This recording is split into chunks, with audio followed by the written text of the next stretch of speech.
Well, welcome everybody. This is the first time we've done a Zoom interview, but I'm pretty excited because our special guest is now a long-time club member, even though she's very young. We all know who she is. She's just turned pro and we know a lot about her already, but we thought we should catch up with Sarah Gigante. She's now part of Team TIBCO Silicon Valley Bank, and she's been kind enough to give us some of her time. She's a really busy young lady, and I really appreciate it. Hi, Sarah. Hi, thanks for having me on board. It's pretty cool doing this, keeping the club connected in this weird time.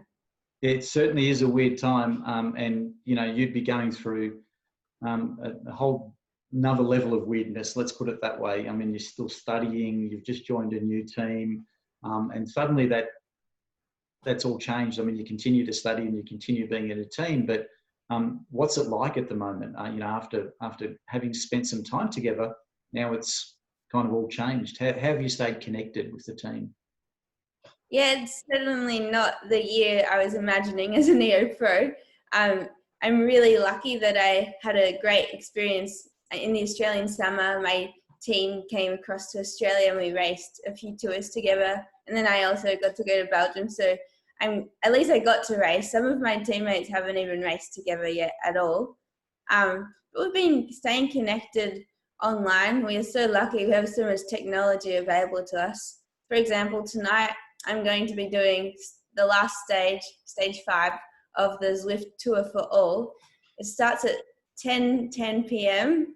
and we go up Alpe d'Huez. So I might still be Zwifting after midnight, but I mean, things like that definitely keep us connected. It's pretty crazy. We have like Zoom set up for the race organizers to be able to see us, check that we're the ones actually riding. And then we have Zwift on a different device. And then we have another device with Discord and race radios. So we have our team manager. It's pretty cool. Like our DS is actually at her home in America, like sitting there watching us on her screens and giving us tactics. And then other riders might be like, oh yeah, I did this climb yesterday. The start's steep, so make sure you get to the front. Like, it's really cool. It feels like we're a real team still. Well, I mean, and that's really unbelievable. If someone had said to you 8 weeks ago that that's how you would be having a race and training, and that you'd actually be able to have all that connection, would you have even believed it? I don't think I would have thought that we'd be able to race Miriam Voss in our living rooms. No, definitely not. Well, I was on a ride this morning as Zwift rider with Georgian Cappy, and it was just unreal. Like, I mean, I've been on many charity rides with former pros, of course, but it was just really weird. And it was, you know, an organised ride, but many times you get on Zwift and you could just run into anyone. I mean, Ava's on the trainer a lot, and she'll shout out to me, Dad, I'm you know, riding against so and so or with so and so. Yeah, it's incredible. It's kind of surreal, but it is actually quite normal now, which is the whole point of this, isn't it? That we're becoming normalised to something different. And I guess post this, you've been so used to being on a trainer anyway. I mean, do you see this type of training and this type of connection even when we start getting to some sort of normality to continue?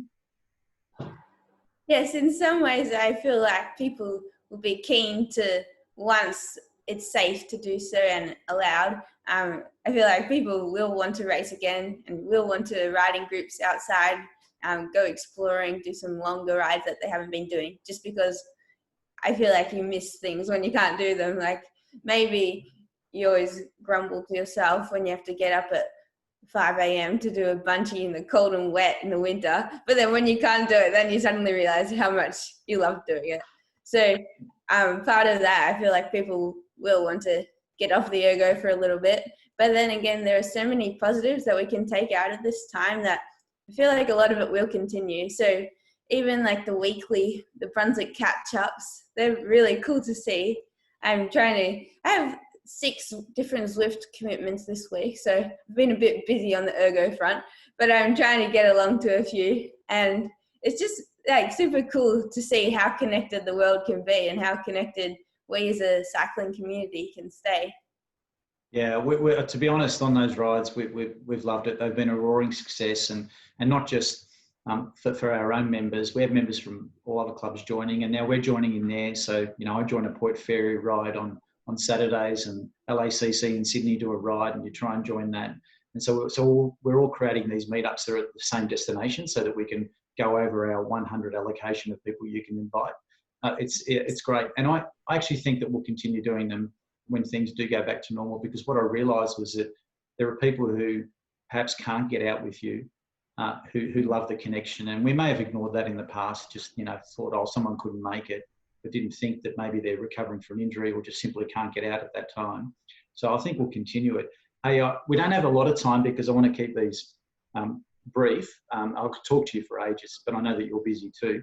Just if we can talk about that weekend of racing that you did get in, the on loop and Les I'm in, and how did that feel? We did a nice write up on you. I hope that you liked, because we were so proud of you and Catalina, and we're just proud of everyone who's doing such a great job of not just racing, but the way you conduct yourselves. You're really incredible people. What was that weekend like? What was that experience like? Yes, thank you. We certainly do appreciate your write-ups, by the way. It's pretty amazing. You could almost go for a career change if you wanted. Cycling, commentary, writing reports.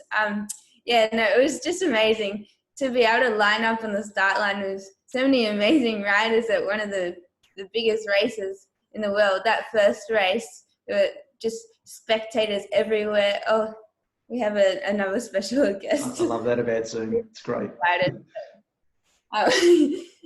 Just there were people thrusting notebooks at you, like wanting autographs, like some people had little pictures of like my teammates and they wanted them to sign it. So that, like, things like that, just European things, you did not get that in Australia.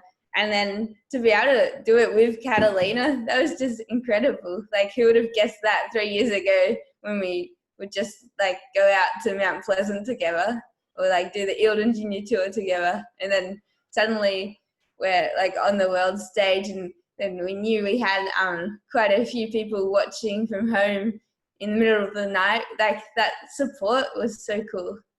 Yeah, I get quite emotional just thinking about it, actually. The one thing that stands out to me that weekend was that I was texting your mum, and she wasn't aware that the team's presentation was live, and I was sending her photos I'd taken of the TV of you, and it was just, because things just happen so quickly. And you're right, 3 years ago, I reckon there would have been a few people that would have thought that you'd be on the world stage. You and Catalina and Luke's doing great, and we've got so many great riders, Nathan Elliott, etc. Ruby, Graham, Henry. Let's just, it goes on and on and on. So for many of us, we're not surprised because we see your dedication and the way you apply yourselves. But when it actually happens and you see it on screen, it's just another level again. So great. That's a really good summary of what happened. I'm gonna wind it up, and hopefully we'll be able to talk more about races the next time we catch up. But you're on your website, your team website, which is fabulous, by the way, and it is the oldest team in North America and for women, and obviously well established, and you've done well joining that team. They have the lockdown lowdown, and there's exercise tips that riders put in, and you've also contributed something as well last week. Do you want to tell us about that? Yeah, we have this really great system, so we're trying to keep the team connected and let some people in to like what's it like to be a pro during this strange period where there's no racing for us. Like, that's our job, and we can't really do it right now as we normally would. So we have a few sections. Last week I did the goal setting section, so if you want to read up on that, you can hear about.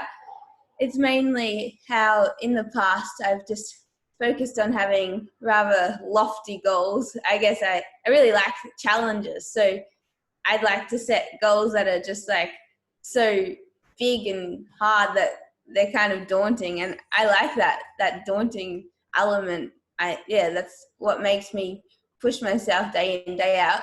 But then lately I've realized it's kind of nice to have some process and progress goals along the way for like even day-to-day things. So I went out, I bought myself a diary. I didn't have one before, but now every night I write a to-do list for the next day.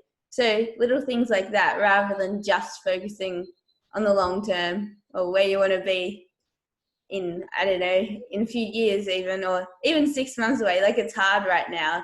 It's good to have just like smaller things you can chip away at. And I found that it's keeping me really motivated, even though we don't have the same structure in our lives that we used to. But you need that. So it's great that you're doing that. And that's a really good tip. And we'll put a link to that when we post this interview. So we'll put a link to that part on the website. Now that you mentioned that, there's been a lot of discussion in the last couple of days about the new calendar.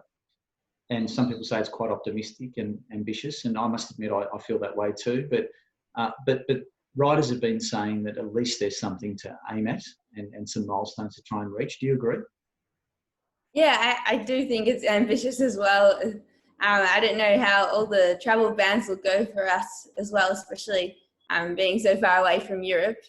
So personally, I'm not going to like set my goal in stone to be ready for that first race back in August, because yeah, I mean, it's sad to do that and then not be able to get there or not be able to race. But it is like super cool to see that there is a plan in place, and like we can hope. That's the best we can do right now. We can hope it happens, and it's definitely really cool to see that they're thinking of the most optimistic plan, I guess. I don't know. I like optimism, and to be able to see lots of cool races to aim for just makes all those ergos a little bit easier. And especially the women's Paris-Roubaix. That is so cool. Yeah, unreal. I agree. And look, it is the right thing to do, to be optimistic, because if you're not, then you've been defeated. The sport gets defeated. The people in the sport get defeated. There's enough news on the negativity, on how much of a struggle it is for teams and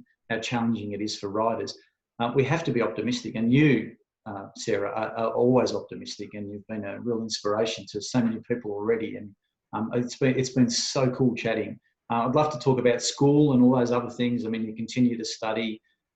Let's wind it up, because I know you've got some work to do still, and you've got your 6 Zwift appointments or whatever's left of those. And we would love you to join one of our rides. That would just be unbelievable. If you could promise to join one in the next few weeks or try your best, that's all I can ask for. Pinky promise, virtually. Okay. I like it. All right, Sarah, thank you so much. You have a great weekend, and we'll catch up again soon. Thanks so much for your time. Thanks for having me. You're welcome.